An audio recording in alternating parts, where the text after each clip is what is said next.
Valentine's Day is right around the corner, and if you're already feeling that pressure to make it, perfect, I totally get it. But what if perfect isn't about some huge, grand gesture? Today, we're going to break down a super simple framework to help you plan a day that's way less about pressure and way more about real, genuine connection. You know the drill. Every single year we get hit with ads for the same old generic gifts. But let's be real for a second. That deep connection, the kind of thing that makes a day truly unforgettable, that doesn't come in a box. It comes from shifting our focus from what we think we're supposed to do to what will make our partner feel really, truly seen, understood, and loved. So how do we actually pull that off? Well, we're going to use a simple but honestly really effective structure I call the 3 pillars. Just think of these as the essential building blocks for creating a day that feels completely authentic to your relationship. It really just comes down to being intentional. Okay, so here's our game plan. First, we'll reframe our whole approach. Then, we're going to dive deep into each of the 3 pillars. That's words, gifts, and experiences.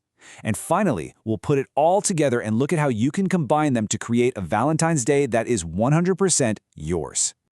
You see, the secret to a Valentine's Day that you'll actually remember isn't about how much money you spend. Not at all. It's about how much thought you put in. Our whole framework is built on combining 3 key elements: the words you say, the gift you give, and the experience you share to show your partner that you are truly paying attention. So let's jump right into Pillar 1, the perfect words. Honestly, this is the foundation for everything else. Before any gift gets opened or any fancy dinner is served, your words have this incredible power to set the entire tone and communicate just how much you care in a way nothing else really can. I mean, just look at the difference here.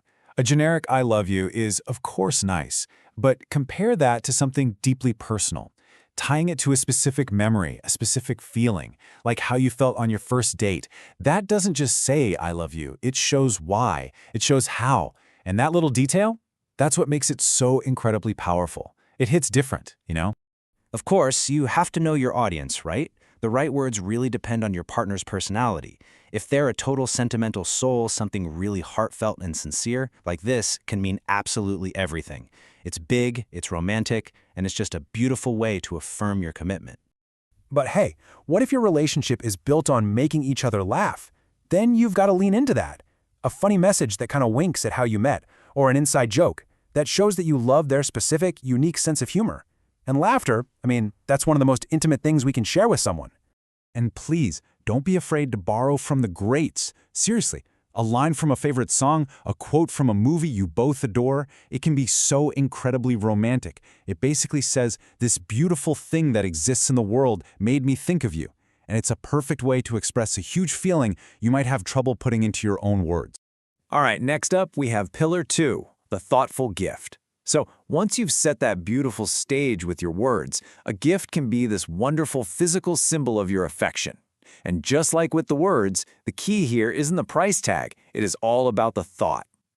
I absolutely love this quote from Forbes Vetted. A gift shouldn't feel generic. It should distill who she is. Think about it. Does she value comfort? Is she super passionate about a hobby? Does she just really need more relaxation in her life? The best gift answers one of those questions. It says, "I see you." So this is all about the message your gift is sending. A cozy blanket, for example, says, "I want you to feel cared for and comfortable." A custom photo book says, "Our memories together are precious to me." Each of these categories communicates something totally different. You can almost think of them as different dialects in the language of love.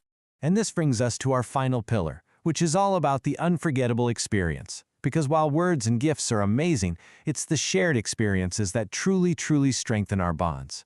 This is where you create the stories and memories you'll be talking about for years to come. And look, an amazing experience does not have to be some grand, expensive vacation. A perfect romantic night right at home can be just as special, if not more so.